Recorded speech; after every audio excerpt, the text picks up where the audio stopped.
Tout a commencé à la fin de la guerre qui opposait les États-Unis et la Corée. Nous sommes en pleine guerre froide. Lorsque les soldats américains reviennent du front avec un discours positif sur les Coréens, leurs aveux poussent la CIA à réagir. Ces soldats deviennent ainsi les premières victimes d'expérimentations humaines, notamment à base de LSD, d'électrochocs, de sommeil prolongé, afin de leur faire perdre tous leurs repères, toute trace de leur identité, et subir ce que l'on appellera depuis un lavage de cerveau. Ce qui permit au gouvernement américain de faire à ses propres soldats de faux aveux pour l'opinion publique, lui faisant croire que la Corée leur avait fait du lavage de cerveau. C'est l'hôpital qui se fout de la charité, mais c'est la guerre froide, opposant les États-Unis à la Russie, une bataille contre le communisme. Alors, la fin justifie les moyens. C'est ainsi qu'en 1951 est né le projet Artichoke, qui connut d'autres noms par la suite, dont MKUltra, dirigé notamment par le docteur L. Wilson Green, Sidney Gottlieb et le docteur Martin Horn. Après différentes dénominations, ce projet portera finalement le nom de Monarch, en référence au papillon du même nom. D'ailleurs, le MK de MKUltra signifie monarque. Certains auront remarqué que Monarch en anglais devrait s'écrire CH à la fin. Cette petite curiosité a toute son importance. Le K est l'équivalent allemand du C chez nous. Et si l'on commence à fouiller dans ce programme, on réalise que certaines des personnes qui ont développé ces techniques de contrôle mental sont d'éminents scientifiques nazis récupérés par les États-Unis après la chute d'Hitler. Il faut que vous sachiez, pour les plus jeunes, que les nazis ont fait de nombreuses expériences horribles et même occultes sur leurs prisonniers de guerre afin de découvrir la clé de notre mental. Ils représentaient donc une mine de connaissances et d'expertise très précieuse pour l'agence centrale du renseignement. Juste après la guerre, on s'est retrouvé avec un grand nombre de scientifiques allemands qui officiaient dans tous les domaines. Bombardement, énergie, missiles, cinéma, médecine. Et les Français, les Anglais, les Russes et les Américains voulaient tous mettre la main dessus, les ramener chez eux et qu'ils travaillent pour eux. C'est ainsi qu'après avoir monté le dossier Paperclip, la CIA réussit à exfiltrer légalement ces agents nazis. Et les archives montrent bien que des centaines de scientifiques allemands ont été exfiltrés grâce à ces programmes et passés au travers des mailles du département d'État. Et pour en finir avec le papillon Monarch, il n'est donc pas étonnant de le retrouver régulièrement sur nos écrans lorsque le clip ou le film traite de l'identité. Ce papillon symbolise la métamorphose et le symbole monarque fait ainsi son apparition dans de nombreuses pochettes de singles, d'albums, dans de nombreux films et séries ainsi que dans les films d'animation pour enfants. Soyez très attentifs à ce papillon, c'est le symbole même du contrôle mental et nous reviendrons dessus lors d'un numéro spécial. Tell me, Major, in all the world, who is the most secret agent? Anyone who manages to stay secret. But there's an even more ideal agent, one who doesn't know he is an agent. Ces programmes d'une efficacité redoutable sur l'esprit, bien que temporaires, ont également permis aux scientifiques de créer ce que l'on appelle des candidats mandchous, en anglais Manchurian Candidates. They were looking into brainwashing, they were looking into mind control, they were looking into how they could create what they called Manchurian candidates.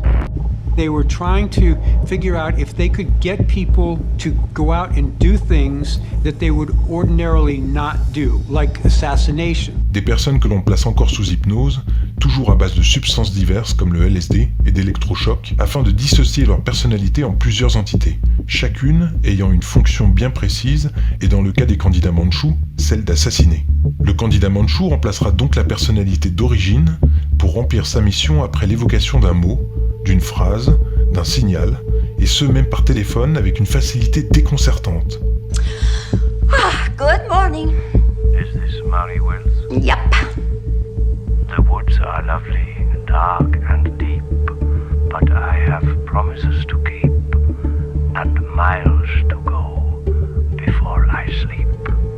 Remember, Gorieva, miles to go before you sleep. Remember, Kuyeva. Miles to go before I sleep. Celui-ci passe alors en état de transe hypnotique, prêt à remplir sa mission. Une fois la mission terminée, le candidat mandchou est reprogrammé et n'a aucune idée de ce qui s'est passé. C'est pas des blagues, ce sont des dossiers qui ont été déclassifiés et les candidats mandchous ont été utilisés plusieurs fois dans l'histoire par de nombreux gouvernements afin d'opérer des assassinats politiques. Thousands of government-sponsored experiments did take place at hospitals, universities, and military bases around our nation. In too many cases, informed consent was withheld. Americans were kept in the dark about the effects of what was being done to them. The deception extended beyond the test subjects themselves to encompass their families and the American people as a whole. For these experiments were kept secret, and they were shrouded not for a compelling reason of national security, but for the simple fear of embarrassment. And that was wrong.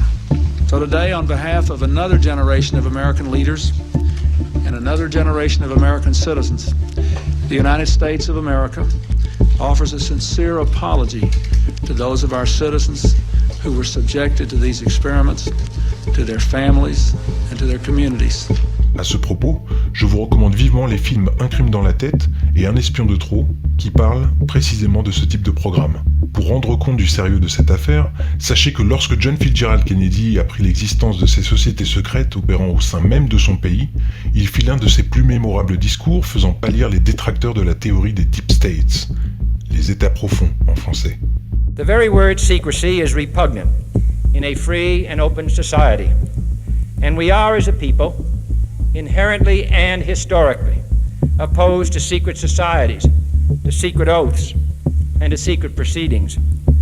And that is our obligation, to inform and alert the American people, to make certain that they possess all the facts that they need and understand them as well, the perils, the prospects, the purposes of our program, and the choices that we face. No president should fear public scrutiny of his program, for from that scrutiny comes understanding, and from that understanding comes support or opposition, and both are necessary.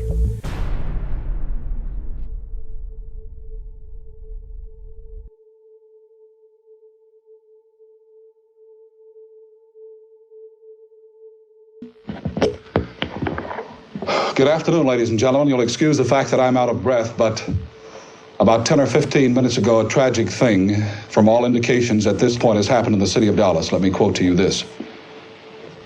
And you'll excuse me if I am out of breath. A bulletin, this is from the United Press, from Dallas. President Kennedy and Governor John Connally have been cut down by assassin's bullets in downtown Dallas. Il sera assassiné 2 ans plus tard par Lee Harvey Oswald, qui ne fut pas un simple citoyen pro-communiste. Non. Non seulement en contact direct avec le FBI et la CIA, Lee Harvey Oswald avait un lien étrange avec Sirhan Sirhan, qui plaida coupable pour l'assassinat du frère de JFK, Robert Kennedy, en admettant toutefois ne pas s'en souvenir. Ces 2 assassins, en apparence étrangers l'un à l'autre, avaient pourtant un lien de taille avec un troisième homme, Timothy McVeigh, qui fut le terroriste responsable de l'attentat d'Oklahoma City dont le bilan s'éleva à 168 morts et plus de 680 blessés. Savez-vous quel était le lien manquant entre ces 3 hommes ? Ils avaient tous les 3 le même psychiatre spécialisé dans le lavage de cerveau et impliqué lui aussi dans le programme MKUltra. Et après ça, vous continuez à croire que tout cela relève de la théorie du complot.